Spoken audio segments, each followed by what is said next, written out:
మనం చూస్తే ఈ కూటమి ప్రభుత్వం అధికారంలోకి వచ్చి 15 నెలలు కావస్తూ ఉంది. ఈరోజు తీసుకుంటే ఒక మహిళా వ్యతిరేక పాలన సాగుతూ ఉంది, ఒక ప్రజా కంటకమైన పాలన సాగుతూ ఉంది. ఈ మహిళా వ్యతిరేక పాలనకు వ్యతిరేకంగా మహిళలందరినీ కలుపుకొని ఏ విధంగా ప్రభుత్వం మీద ఒత్తిడి తీసుకొచ్చి మహిళల రక్షణ కోసం ప్రభుత్వం పెద్దపీట వేసేట్టుగా చేయడం కోసం, అలాగే ఇచ్చిన హామీలన్నీ కూడా అమలు చేసేట్టుగా చేయడం కోసం ఒక కార్యాచరణ రూపొందించుకుంటూ ఈరోజు జోన్ 5కి చెందిన ఈ కడప జిల్లాకి రావడం జరిగింది. తీసుకుంటే గతంలో జగన్మోహన్ రెడ్డి గారు 5 సంవత్సరాలు ముఖ్యమంత్రిగా ఉండే కాలంలో మహిళా రక్షణ కోసం, మహిళా సాధికారత కోసం పెద్దపీట వేసిన పరిస్థితి మనందరము చూసాం. ఒక మహిళా పక్షపాత ముఖ్యమంత్రిగా జగనన్న 5 ఏళ్ళు పరిపాలించారు. ఇచ్చిన ప్రతి పథకంలో కూడా మహిళలే ఎక్కువగా లబ్ధిదారులుగా ఉండేట్టుగా మనం చూసాం. ఒక ఇల్లు ఇస్తే అది మహిళలకి ఇచ్చేవారు, ఒక పథకం ఇస్తే అది మహిళల పేరుతో ఇచ్చేవారు. అలాగే ఒక పదవుల్లో కూడా మెజారిటీ పదవులు మహిళలకే ఇచ్చిన పరిస్థితి మనం చూసాం. అసెంబ్లీలో ఏకంగా తీర్మానం చేశారు 50% మహిళలకి రాజకీయ పదవుల్లో, అలాగే వర్క్స్లో కూడా మహిళలకే రిజర్వేషన్ ఉండేట్టుగా అసెంబ్లీలో తీర్మానం చేయడం జరిగింది. గతంలో ఏ ముఖ్యమంత్రి కూడా ఇంతగా మహిళా పక్షపాత ముఖ్యమంత్రిగా ఉండే పరిస్థితి లేదు. అది ఒక్క జగన్మోహన్ రెడ్డి గారే చేశారు. ఈరోజు తీసుకుంటే కూటమి ప్రభుత్వం మహిళల్ని ఎన్నికల టైంలో జగనన్న కంటే ఎక్కువ మేలు చేస్తానని మభ్యపెట్టి ఓట్లు వేయించుకొని 164 సీట్లతో అధికారంలోకి వచ్చి నెట్ట నిలువుగా ఈరోజు మోసం చేయడం జరిగింది. 15 నెలలైనా ఏ ఒక్క పథకం కూడా సరిగ్గా అమలు చేయని పరిస్థితి మనం చూస్తూ ఉన్నాం. మళ్ళీ తిరిగి చంద్రబాబు నాయుడు గారు మంత్రులు చెప్తూ ఉన్నారు సూపర్ 6లు సూపర్ హిట్ అని చెప్తూ ఉన్నారు. వాళ్ళకి నేను ఒకటే ప్రశ్నిస్తూ ఉన్నాను, మరి మహాశక్తి అనే పథకం పెట్టారు ఆడబిడ్డ నిధి కింద.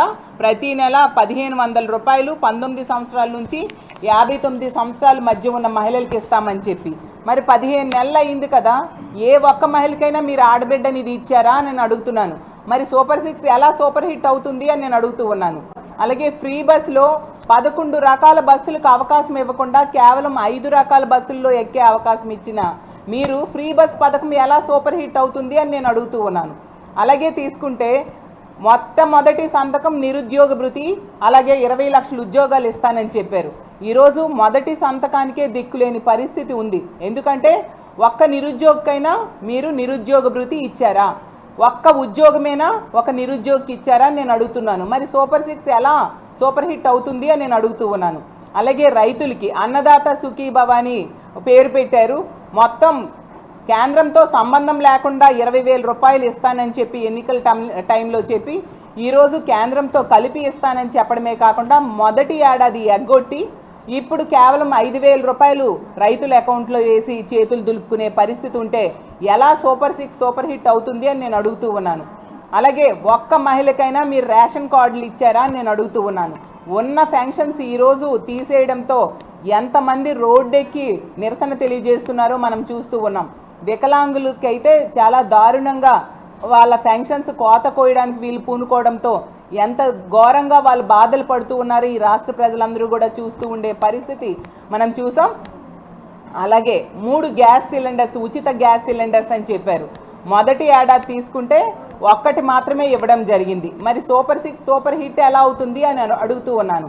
అలాగే తల్లికి వందనం, గతంలో జగన్మోహన్ రెడ్డి గారు అమ్మఒడి అనే పథకాన్ని ప్రవేశపెట్టి టెన్షన్గా పిల్లల కోసం తల్లి అకౌంట్లో డబ్బులు వేసి వాళ్ళ చదువుకి డ్రాప్ అవుట్స్ కాకుండా ఉండడం కోసం ఆ పథకాన్ని తీసుకొస్తే దానికి కాపీ కొట్టి ప్రవేశపెట్టిన మీరు ఒక ఆన్గోయింగ్ స్కీమ్ అయిన దాన్ని మొదటి ఏడాది ఎగ్గొట్టిన పరిస్థితి రాష్ట్ర ప్రజలందరూ చూశారు. మరి సూపర్ 6 అనేది సూపర్ హిట్ ఎలా అవుతుంది చంద్రబాబు నాయుడు గారు అని నేను అడుగుతూ ఉన్నాను. ఈ విధంగా అన్ని పథకాలు కూడా తూట్లు పొడుస్తూ ఇచ్చిన హామీలకి తూట్లు పొడుస్తూ సూపర్ 6లు సూపర్ హిట్ అని మళ్ళీ ప్రజలు మభ్య పెట్టడానికి ఏ మొహం పెట్టుకొని మీరు చెప్తూ ఉన్నారు. ఇలా అడుగడుగునా కూడా ప్రజల్ని మోసం చేయడమే పనిగా మీరు పరిపాలన సాగుతూ ఉండే పరిస్థితి మనం చూస్తూ ఉన్నాము. అలాగే తీసుకుంటే మహిళల రక్షణ ఈ కూటమి అధికారంలోకి వచ్చే గాలికి వదిలేశారు. చంద్రబాబు నాయుడు గారు అంటారు ఏ ఒక్క మహిళ మీదైనా ఎవరైనా చేయ వేస్తే అదే వాళ్ళకి చివరి రోజు అంటున్నారు.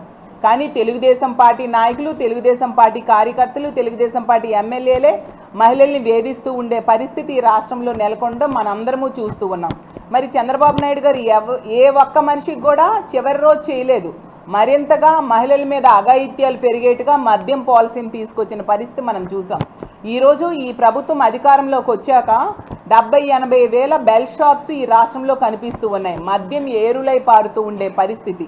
ప్రభుత్వమే అఫీషియల్గా పెర్మిట్ రూములు పెట్టుకోవడానికి మద్యం షాప్స్ పక్క 5 లక్షలు కడితే చాలు పెర్మిట్ రూమ్స్ పెట్టుకునేట్టుగా వాళ్ళకి అవకాశం ఇచ్చింది అంటే ఎంత దారుణంగా మద్యం తాగడాన్ని వీళ్ళు ప్రోత్సహిస్తూ ఉన్నారో మనం అర్థం చేసుకోవచ్చు. ఈ కూటమి ప్రభుత్వం అధికారంలోకి వచ్చాక మద్యం అమ్మకాలు 9% పెరిగాయి. అంటే ప్రజలు తాగి వాళ్ళ ఆరోగ్యాన్ని పాడు చేసుకోవడమే కాకుండా ఎంతోమంది ఈ తాగుడికి బానిసై మహిళల మీద అఘాయిత్యాలు చేస్తూ ఉండే పరిస్థితి మనం చూస్తూ ఉన్నాము.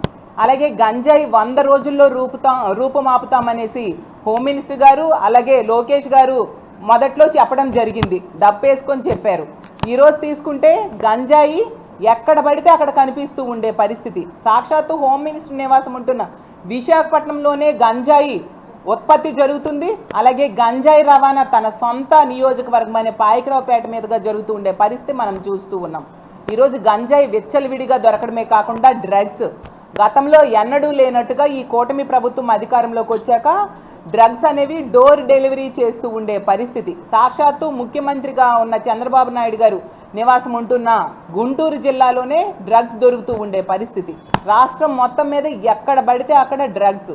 ఈ విధంగా మద్యము గంజాయి డ్రగ్స్ వీళ్ళు అదుపు చేయలేకపోవడం వలన విచ్చలవిడిగా అందుబాటులో దొరికేట్టుగా చేయడం వలన ఈరోజు మహిళల మీద అఘాయిత్యాలు హత్యలు అత్యాచారాలు విపరీతంగా పెరిగిపోయాయి.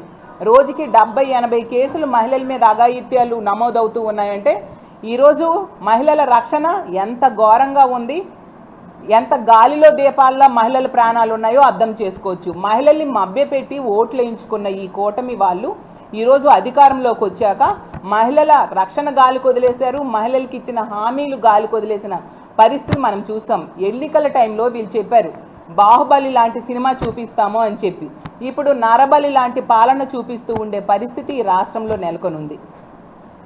ఇంకోవైపు తీసుకుంటే ఈ ప్రభుత్వానికి జాకీలు పెట్టే లేపే ఎల్లో మీడియా ఒకవైపు, ఎల్లో పార్టీలు ఒకవైపు ఉండి ఇది మంచి ప్రభుత్వం అని చెప్తారు, అలాగే డబుల్ ఇంజన్ సర్కార్ అని చెప్తారు, అలాగే విజనరీ లీడర్ అని చెప్తారు, సంపద సృష్టికర్త అని చెప్తారు. ఎక్కడ సంపద సృష్టిస్తున్నారు చంద్రబాబు నాయుడు గారు? అప్పులు సృష్టిస్తూ ఉండే పరిస్థితి. గతంలో జగన్మోహన్ రెడ్డి గారు 5 ఏళ్ళు కలిపి 3,30,000 కోట్లు మాత్రమే అప్పు చేస్తే చంద్రబాబు నాయుడు గారు కేవలం ఈ 15 నెలల్లో 2 లక్షల కోట్లు అప్పులు చేశారు. అంటే ఒక ఏడాదిలోనే సగం కంటే గతంలో జగనన్న చేసిన అప్పుల్లో సగం కంటే ఎక్కువ అప్పులు చేశారంటే ఎంత దారుణమైన పరిస్థితులు ఈ రాష్ట్రంలో నెలకొని ఉన్నాయో అర్థం చేసుకోవచ్చు. జగనన్న ముఖ్యమంత్రిగా ఉన్న కాలంలో 2,75,000 కోట్ల రూపాయల డీబీటీ పద్ధతిలో అత్యంత పారదర్శకంగా ప్రజల అకౌంట్లో వేయడం జరిగింది. ఈరోజు చూస్తే వీళ్ళు హామీలు ఇచ్చిన పథకాలు అమలు చేయట్లేదు ఒకవైపు, ఇంకోవైపు అప్పులు విపరీతంగా చేస్తూ ఉండే పరిస్థితి. ఇలా ఇంత దారుణాలు జరుగుతున్నా ముఖ్యమంత్రి గారు కానీ, మంత్రులు కానీ, డిప్యూటీ సీఎం గారు కానీ, మహిళా హోంమంత్రి కానీ ఎవరు కూడా స్పందించట్లేదు. ఎమ్మెల్యేలు కానీ వాళ్ళు అసలు పట్టించుకోని పరిస్థితి మనకు కనిపిస్తుంది. ఈ రాష్ట్రంలో తీసుకుంటే 3 మహిళా మంత్రులు ఉన్నారు. వాళ్ళు ఇక్కడ మహిళల మీద ఇన్ని అఘాయిత్యాలు జరుగుతున్నా కనీసం స్పందించరు. వాళ్ళ మీద ఈ గంజాయి బ్యాచ్ అలాగే మద్యం బ్యాచ్ విపరీతంగా దాడులు చేస్తూ ఉన్నా వాళ్ళు పట్టించుకోరు. అలాగే వాళ్ళ పార్టీకి చెందిన ఎమ్మెల్యే జూనియర్ ఎన్టీ రామారావు గారి తల్లిని దూషించిన, చాలా దారుణంగా దూషించినా కూడా కనీసం స్పందించరు.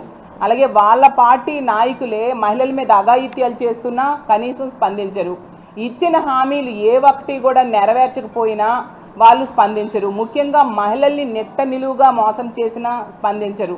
ఒక వంచన ప్రభుత్వం సాగుతూ ఉన్నా కూడా ఈ మహిళా మంత్రులు స్పందించరు. మరి ఏం చేస్తున్నారయ్యా వీళ్ళు అంటే, ఒక మంత్రి గారేమో ఖైదీలకి పేరోలు ఇవ్వడంలో దానికి సంబంధించిన లెక్కలు చూడడంలో ఆవిడ బిజీ ఉన్నారు.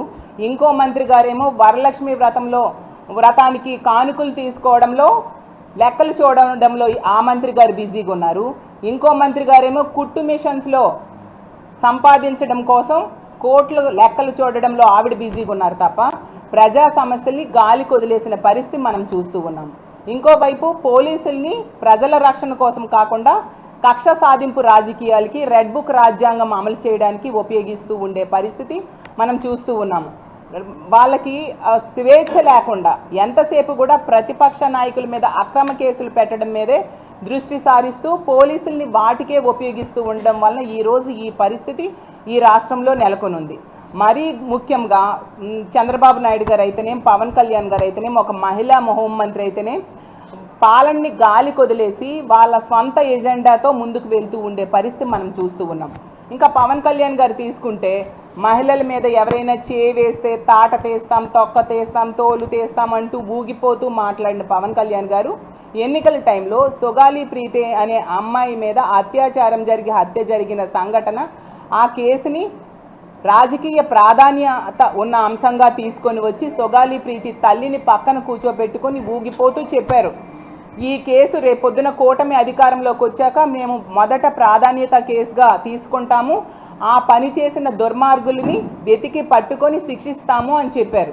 ఇప్పుడేమో 15 నెలలైనా కనీసం ఆ తల్లికి ఈ అపాయింట్మెంట్ కూడా ఇవ్వకపోవడం ఎంత సిగ్గు చేయటో అర్థం చేసుకోవచ్చు. ఆ తల్లి ఈ కూటమి ప్రభుత్వంలో న్యాయం జరగక రోడ్డెక్కి ఈ పోరాటం చేస్తూ ఉన్నారు అంటే వీళ్ళు ఎంత నిర్లక్ష్యంగా వ్యవహరిస్తూ ఉన్నారు.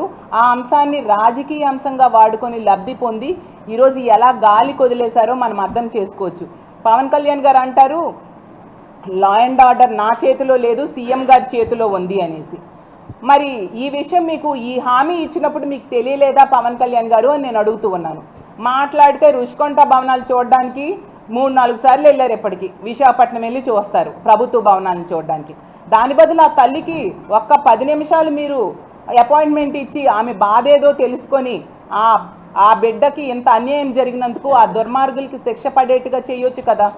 ఎక్కడో పక్క రాష్ట్రంలో ఉన్న జత్వానీని తీసుకొచ్చి స్పెషల్ ఫ్లైట్లు వేసి తీసుకొచ్చి ఆవిడికి స్పెషల్ కేర్ పెట్టి పోలీసుల్ని అలాగే లాయర్స్ని పెట్టి ఆమె కోసం మీరు పోరాటం చేశారే, మరి మన రాష్ట్రంలో పుట్టిన ఒక బాలిక దారుణంగా అత్యాచారానికి గురే హత్య కావించబడితే ఎన్నికల టైంలో అదే అంశాన్ని ఉపయోగించుకొని ఈరోజు గాలి కొదిలేసి ఈ రిషికొండ భవనాల సందర్శన పెట్టుకుంటూ కాలం వెళ్ళబోయడం ఎంతవరకు సమంజసం పవన్ కళ్యాణ్ గారు అని నేను అడుగుతూ ఉన్నాను. తీసుకుంటే డిఎన్ఏ మారిపోయింది, నిందితులతో మ్యాచ్ అవ్వట్లేదు అని చెప్తున్నారు. మరి అది చేసింది ఎవరు, ఏ కాలంలో జరిగింది? 2017లో ఈ సంఘటన జరిగిన విషయం, సొగాలి ప్రీతి సంఘటన జరిగిన విషయం మనందరికీ తెలుసు. 2017లో కూడా ఇదే తెలుగుదేశం పార్టీ, ఇదే జనసేన పార్టీ కూటమిగా ఉన్నాయి. అంటే మీరు అధికారంలో గతంలో ఉండేప్పుడే ఈ సంఘటన జరిగింది. 2 సంవత్సరాలు మీరు అప్పుడు చివరిలో 2 ఏళ్ళు అధికారంలో ఉండి కూడా వాళ్ళకి ఎటువంటి న్యాయము చేయలేదు. జగనన్న ముఖ్యమంత్రి అయ్యాక ఆ కుటుంబానికి అండగా నిలబడ్డమే కాకుండా కుటుంబంలో ఒక వ్యక్తికి ప్రభుత్వ ఉద్యోగం ఇవ్వడం జరిగింది, అలాగే ఇంటి స్థలం ఇచ్చారు, అలాగే భూమి కూడా ఇవ్వడం జరిగి ఆ కుటుంబాన్ని ఆదుకున్నారు జగనన్న. అలాగే సిబిఐకి కూడా రెఫర్ చేయడం జరిగింది.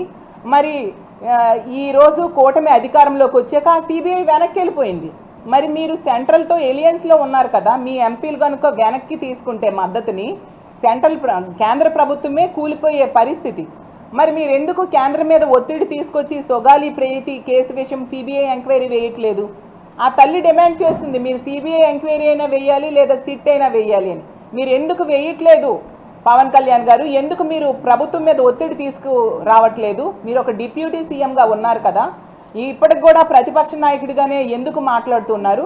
15 నెలలైనా కూడా మీ చేతకానితనాన్ని కప్పిపుచ్చుకొని ఎంతసేపు ఈ అంశాన్ని మళ్ళీ జగన్మోహన్ రెడ్డి గారి మీద తోయడానికి ప్రయత్నిస్తూ ఉన్నారు అనేసి నేను మిమ్మల్ని ప్రశ్నిస్తూ ఉన్నాను. కాబట్టి ఈ విధంగా తీసుకుంటే ఈ కూటమి ప్రభుత్వం అన్ని అంశాలని, మహిళల రక్షణని గాలి కొదిలేసింది, మహిళలకి ఇచ్చిన, ముఖ్యంగా ప్రజలకి ఇచ్చిన హామీలన్నింటినీ కూడా తొంగలో తొక్కిన విషయం మనందరం కూడా చూస్తూ ఉన్నాము. ఖచ్చితంగా మా వైఎస్ఆర్ కాంగ్రెస్ పార్టీ, మీ అందరికీ తెలుసు వైఎస్ఆర్ కాంగ్రెస్ పార్టీ అనేది పోరాటాల నుంచి పుట్టిన పార్టీ, ప్రజల తరపున నిత్యం పోరాటం చేస్తూ ఉండే పార్టీ. ప్రతిపక్షంలో ఉండేప్పుడు ప్రభుత్వం మీద ఒత్తిడి తీసుకొచ్చి ఎన్నో విషయాల్లో జగన్మోహన్ రెడ్డి గారు ప్రభుత్వం ప్రజలకి మంచి చేసేట్టుగా ఆ రోజు జగనన్న చేయడం జరిగింది. అలాగే జగనన్న ముఖ్యమంత్రి అయ్యాక ఇచ్చిన హామీలన్నింటినీ 99.9% మేనిఫెస్టోలో ఇచ్చిన హామీలన్నింటి కూడా అమలు చేసి ఒక గొప్ప ముఖ్యమంత్రిగా మనం చూసాం. ఒకవైపు సంక్షేమము అభివృద్ధి రెండు కళ్ళుగా జగనన్న పరిపాలించడం జరిగింది. కాబట్టి జగనన్న నాయకత్వంలో మా వైఎస్ఆర్ కాంగ్రెస్ పార్టీ, ముఖ్యంగా మా మహిళా విభాగము ప్రభుత్వం మీద ఒత్తిడి తీసుకొచ్చి వాళ్ళ ఇచ్చిన హామీలన్నీ అమలయ్యేట్టుగా చేయడం కోసం మేము కృషి చేస్తాము. అలాగే మహిళల రక్షణ కోసం వాళ్ళు చర్యలు తీసుకునేంత వరకు మహిళల మద్దతుతో మా మహిళలందరం కూడా పోరాటం చేస్తామని తెలియజేసుకుంటూ ఈరోజు ఇంత చక్కటి సమావేశాన్ని ఏర్పాటు చేసి ఇంత ఆదరాభిమానాలు చూపించిన కడప డిస్ట్రిక్ట్ ప్రెసిడెంట్ అయిన రవీంద్రనాథ్ రెడ్డి గారికి, అమ్మ అరుణమ్మ గారికి, మహిళా ప్రెసిడెంట్ గారికి, మా వర్కింగ్ ప్రెసిడెంట్ గారికి, ఇక్కడికి విచ్చేసిన మహిళలందరికీ కూడా పేరు పేరున ధన్యవాదాలు తెలియజేసుకుంటూ సెలవు తీసుకున్నాను.